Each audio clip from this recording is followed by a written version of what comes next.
Shashi Tharoor, Congress MP from Thiruvananthapuram in Kerala, senior Congress leader. And today, of course, we're talking about the big story, the continuing big story of Rahul Gandhi's disqualification from his membership in Parliament from Wayanad, your state, Mr. Tharoor. But first of all, welcome to The Print. Good to see you, Jyoti. Good to be back. Yes. Okay. My state, indeed. Your state, Wayanad, evidently there was a protest there. You weren't there yourself, and not very many people interested at all in what's going on with Rahul Gandhi's disqualification. No, that's not right. Actually, I was in Thiruvananthapuram where we had a satyagraha, and in every district headquarters in Kerala, there was a successful satyagraha. Thiruvananthapuram is also the state capital, so it's probably amongst the bigger ones.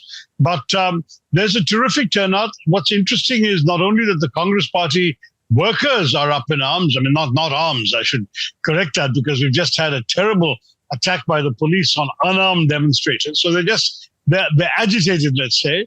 And at the same time, the opposition parties, by and large, have expressed solidarity. What's amazing is that even the communist government in Kerala has said that on this issue, they're with the Congress and Rahul Gandhi, not out of any liking for the Congress, but in order to defend democracy.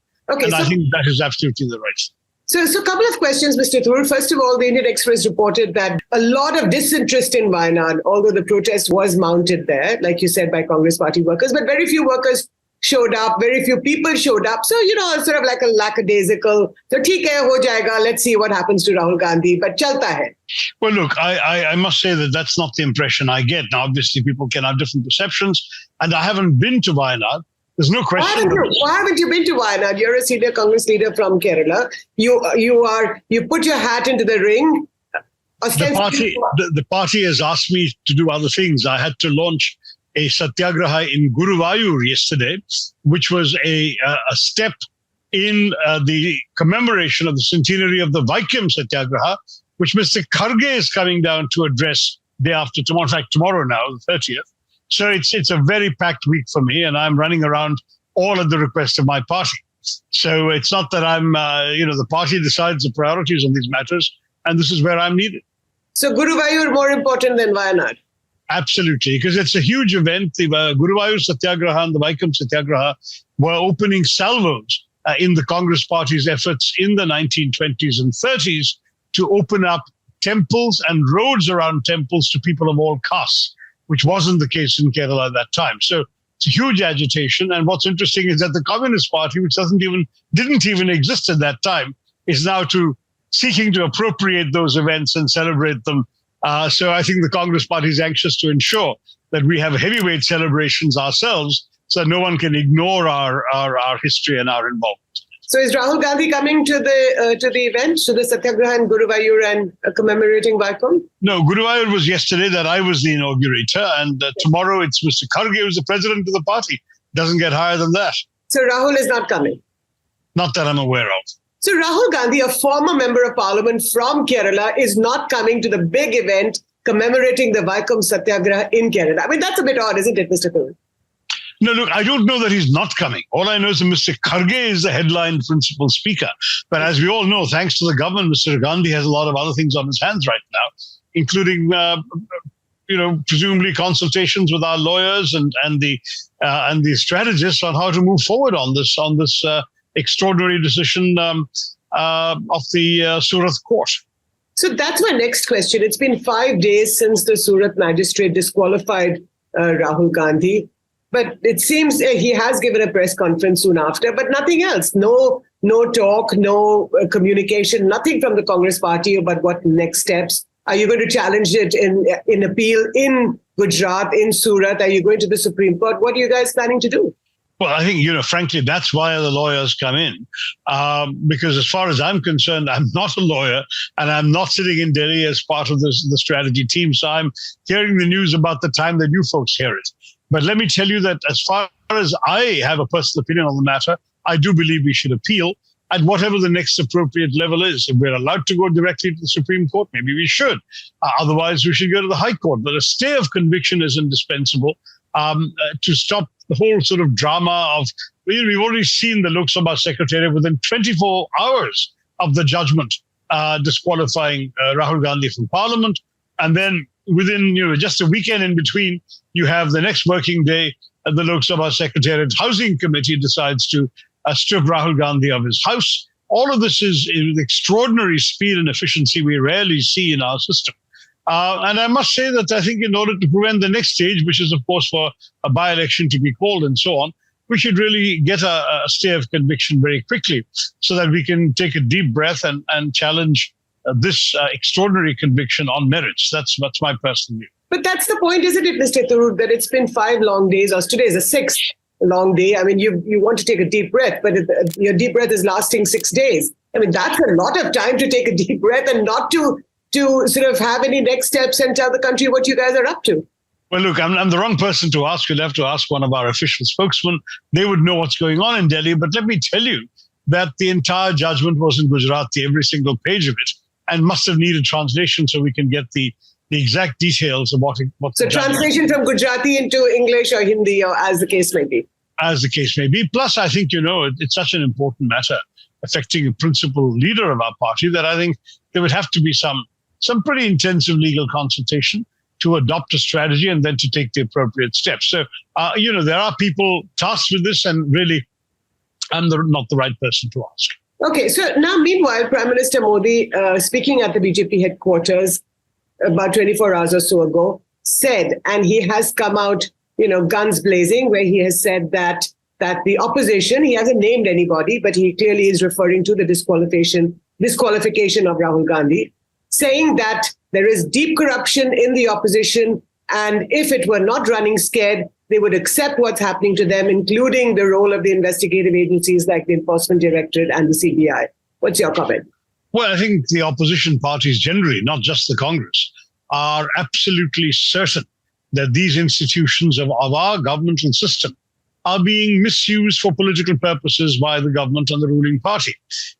Whether it comes to the ED, the CBI, the income tax officials, revenue intelligence, the economic offences wing, you name it. Every one of them seems to be unleashed on opposition members, on those who support the opposition parties, even business people who give donations to the opposition. It's quite extraordinary. I think there was a statistic that came out last week that 95% of all corruption inquiries have been against opposition. It's as if, you join the BJP and you're whitewashed immediately, whereas every single person... Is that true? Is that true? You join the BJP and you're whitewashed immediately? So it would seem. There are a number of cases. I myself tweeted a few weeks ago a list I received of a number of people who actually had active inquiries against them. And the day after they joined the BJP, those inquiries were stopped or withdrawn. This is the way in which our government wants to function. It's going to get very difficult for them to demand respect for these institutions if the institutions are treated. Do you have a couple of examples of that, Mr. Tharoor? I'll literally have to go and see. But while we're talking, I can come back to you. My concern is, I don't want to point the finger at any individuals necessarily. I think it's the larger point. Can the government in turn around and give us names of people in the BJP or the ruling coalition who, while still in the BJP, are being tarnished? As I understand it, the only cases of people currently who have been inquired were people who either left the BJP or hadn't yet joined when the investigation or the proceedings started and had moved too far to be interrupted. That's really a bit dismaying, don't you think? But Mr. Tharoor, the larger point really is that the opposition, even now, at a moment like this, when one of the Congress party's most powerful leader has been disqualified from the House, the opposition is still in disarray. The Uddhav Thackeray Shiv Sena has told the Congress party very clearly, do not use the name or do not taint the name of Veer Savarkar. Already the opposition is falling apart on this point. Hey, wait a minute. That seems to me an extraordinarily partial view of events, Jyoti, given that what has been most remarkable about the opposition's reaction to all of this is, in fact, that the opposition parties, regional parties, which in many states see the Congress as a principal opponent, if not their principal opponent, have all come out saying that on this issue they stand with the Congress. Like who? Arvind Kejriwal in Delhi, Mamata Banerjee in Bengal, Akhilesh Yadav in UP, and KCR in Telangana. None of whom have been even on a Congress platform in the last 2 or 3 years, have all come out with statements supporting the Congress and Rahul Gandhi, and have joined the 18-party get-together in Delhi this week in order to express solidarity on this issue. So the big story is that Mr. Modi and the BJP seem to be goading the rest of the opposition into an unprecedented level of unity. Even Mr. Thackeray's objection was only on one specific issue, namely the reference to Savarkar. And since then, as I understand it, peace has been made, and the Shiv Sena is back on board with the coalition partners they have in Maharashtra, and the Congress accepts that with partners we'll have to see some differences. We didn't ask the Shiv Sena to give up Hindutva when they joined us, and we didn't give up our dislike of Hindutva. But the fact is that we still remain partners on a whole host of other issues in Maharashtra. That's essentially where we stand. So I would say that you've taken a very minor issue and overlooked a very much bigger picture of opposition unity, which is a silver lining to this particular cloud and an absolute gift, I would say, from the ruling government to us. You're calling it a gift that Prime Minister Modi has given the opposition, is it? The gift of opposition unity, which otherwise would not have come about. Well, I think when you start really going after principal opposition leaders in this way, I have to say that it's not surprising that you would find this kind of reaction. So you should thank Prime Minister Modi then for giving you this opposition gift of unity. Well, Mr. Modi himself would deny that as his gift by saying, look, it's a court action. It's a court that took the decision and not actually... You are the one who's calling it a gift, Mr. Tharoor. Yeah, but I mean, we all see something much more than a routine judicial decision here. I don't think there are too many examples of a statement in an election speech attracting the maximum possible punishment for criminal defamation, which is 2 years. No one has been able to find, not even BJP apologists have been able to find other examples of this. And that maximum punishment for criminal defamation happens to be the minimum punishment required to disqualify someone from parliament. I mean, you can't blame us for putting two and two together and seeing this as a gift of Mr. Modi and the government. We'll talk about the language that Rahul Gandhi used, where he said that all the thieves that have come together, all the thieves with the surname of Modi, and you're absolutely right, this has been pretty strong punishment for that throwaway remark. Whether or not he should have said it, that's another point. But we'll talk about his language later. But let's talk about the bigger question of opposition unity. Do you think that your opposition unity, because there have been times in the past, instances in the past, when the opposition has fractured over one reason or the other, precisely what you said earlier, which is that you are primary parties in some of these states, primarily antagonistic to each other. Do you think that this may hold? I think it could well hold. We've got 1 year to go for a general election. And I would say that these statements by opposition leaders actually reflect their own awareness of the adage we all know that, united you stand, divided you fall. There's no question that if the government is given a free hand to pick off one opposition party after another, you've already got Mr. Sisodia in jail in Delhi. You've got Rahul Gandhi sentenced to jail in Surat. Who's next? I mean, you may well find leaders of each of the opposition parties being proceeded against. I think strength lies in numbers, and I think people are realizing you're dealing with a BJP government that is forgetting that it came to power with just 37% of the vote in 2019. And the reason is the majority of 63% went to 35 other parties. There are 36 parties in parliament today. Now, if we can ensure that these 35 parties, perhaps not all of them, but most of them minimize their opposition to each other, and that they can come to healthy arrangements, we might be able to give the BJP an extremely tough fight. And I think the BJP realizes that for that reason, this may well be a bit of an own goal. So Rahul Gandhi has been sentenced to jail. Of course, that's pending this 1 month that, in case you appeal the sentence. But do you think he should go to jail, and that could be another way for forging opposition unity? Well, look, I mean, I think this question of Rahul Gandhi is blown out of all proportion. As you yourself said, it was a throwaway remark. He said something which could perhaps have lent itself to the interpretation the judge has gone for, but most common sense interpretation would suggest that it is actually an interpretation that doesn't hold water, because he said in Hindi, in sabke naam pe. And he's talking about three specific people. He named them, Nirav Modi, Lalit Modi, Narendra Modi. In sabke naam pe ye Modi kaun hai? Now, you may not like that. That's a different matter. I'm not here to debate the aesthetics of the comment. But when you say in sabke and you name three names, it's clearly these three. He has in nowhere said or implied that all Modis are thieves.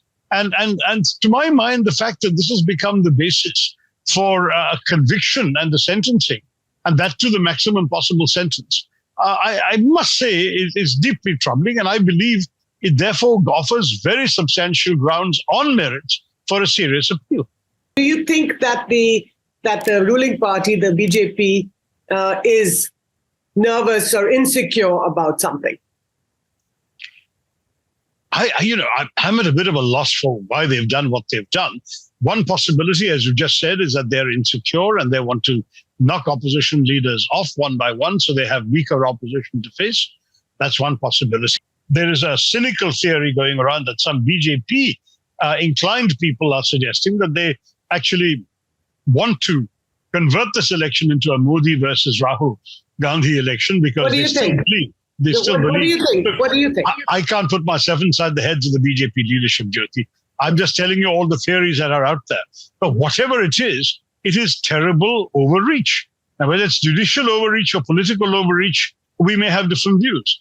But I certainly believe that this is because just the gloating by the BJP leaders and members and spokespeople and MPs and ministers about this judgment suggests to me the BJP is very complicit in it. It seems to me that the BJP has politically a vested interest in seeing this play out. And I think that they may well find they've made a mistake. They may actually well find that not only is there public sympathy for Rahul Gandhi, not only is there greater opposition unity than before, but that actually they'll get the backbone up of many people who don't want to see this as an issue of Rahul Gandhi or the Congress party, but as an issue of our democracy. I mean, let me ask you, Jyoti, you're not a Rahul Gandhi supporter, a Congress supporter, you're an independent journalist. Can you tell me, is it good for democracy if the principal leader of a major opposition party, maybe arguably the principal leader of the major opposition party, has his voice silenced, is put in jail for 2 years, and isn't allowed to speak in parliament? Is that good for democracy? Just objectively. And then you can take the question on to some other major leader with some other opposition party, and the same question comes up.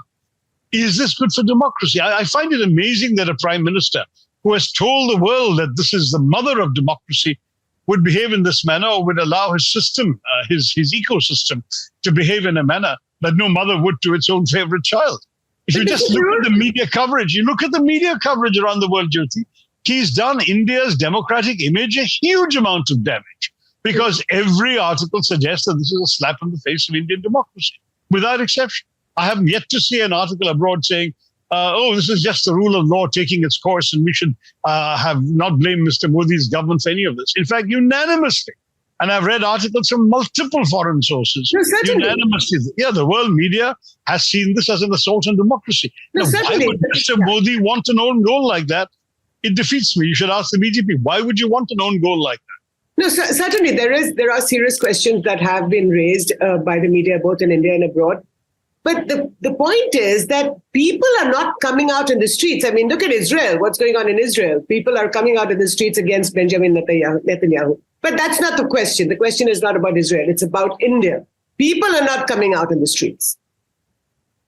Well, look, certainly Congress people and Congress supporters have. At least I've seen it in Kerala. One can only see with one's own eyes where one is, and I've certainly seen it extensively in Kerala. There's tremendous sympathy. I'm told that there are similar demonstrations and rallies elsewhere. Indeed, the TV visuals suggest there's been some agitation in the streets. I've heard news reports which begin with the words, the Congress party has hit the streets on this issue and so on. So, I mean, I'm not sure that people are indifferent. People are watching all this. Yeah, I mean, many people have to make a living, have to go to their jobs. They won't risk stepping out in the streets and being beaten by police lathis. But the fact that those who are engaged have come out and they're getting attention, including from your tribe and the media, suggests to me that this is not such a sort of damp squib as you seem to be implying. Do you think? Meanwhile, Jyoti, the question you asked me that I couldn't answer earlier when you wanted specific names, I've got them now. Okay. I'm sorry that partially during our interview I was searching for them. No. Narayan Rane accused of a 300 crore money laundering racket. Probe stopped after he joined BJP. Suvendu Adhikari accused in the Narada scam. Probe stopped after he joined BJP. Himanta Biswa Sharma accused in a bribery scandal. Probe stopped after he joined BJP. Bhavna Gauli, MP of the Shinde Sena, skipped 5 ED summons, has now been made chief whip of the Shinde Sena in the Lok Sabha. Yashwant Jadhav and MLA Yamini Jadhav, couple under ED probe for FEMA violation joined the Shinde Sena, case has disappeared, and so on. There are more examples. I mean, Mr. Yediyurappa in Karnataka is perhaps the most famous example. Pratap Sarnaik, raided by ED in a money laundering case. Okay, I get the point. Shiv Sena, case closed. So, I mean, the point I'm trying to make is that it does seem extraordinarily selective, the way in which this government fails to find corruption on its own side or the side of its allies and only looks for corruption when it comes to the opposition. So do you think, Mr. Tharoor, that this could be, or this potentially could be a tipping point? I think so, yeah. I mean, obviously, I don't want to be accused of wishful thinking. And certainly there is an element of wishful thinking when an opposition leader says any such thing. But I'm seeing every sign that this may be one example where the government's gone too far. And I think that they're going to find that out before too long. We've got 12 months or less to go for the elections. We've got the Karnataka elections that have just been announced coming up next month. And I believe that the Congress is going to do a darn sight better than perhaps the BJP would like. So let's take the Karnataka elections as an example. Do you think the opposition could come together to fight the Karnataka elections against the BJP? Well, as you know, there are only really three parties in the game in Karnataka. I mean, you don't really have a major presence of TMC or Aam Aadmi Party or BRS or whatever. It's essentially the BJP, the Congress, and the JDS. How the JDS feels, we don't know. They've been on both sides of this alliance dance in the past. But the Congress, even if it goes alone, I think will carry with it the hopes of all the opposition parties that aren't participating. I think the Congress will be a significant voice, no doubt about it, for all the others as well. And I'm looking forward, by the way, to this election showing all of you how this is going to be. So that's the point, isn't it? That the Congress believes that it is the linchpin of this opposition unity or potential opposition unity. But that's not necessarily true, because a lot of the other regional parties don't agree with that assessment. Right. Well, I mean, the fact is that we will have to see how this goes. Karnataka, you see, there are also, and that's something we mustn't forget about all Indian elections. Indian elections are next year national, but they're also an aggregate of 28 different state elections and a couple of big union territories that are almost states. And I think that we have to accept that there are local factors as well as national factors. It was said in the past that one influences the other. It has then been said in sort of the last round in 2018 and 19 that there was a disconnect between the results in 18 when the Congress swept many state elections and in 19 when we lost the Lok Sabha elections. And indeed, not just Congress. Aam Aadmi Party lost every seat in Delhi in the Lok Sabha, won almost every seat in Delhi in the Vidhan Sabha. So you've got certainly a disconnect amongst the public. In Karnataka, those who are aware that Mr. Modi is not going to come and be chief minister there, they're voting for the continuation of 5 years of the most inept and feckless rule imaginable.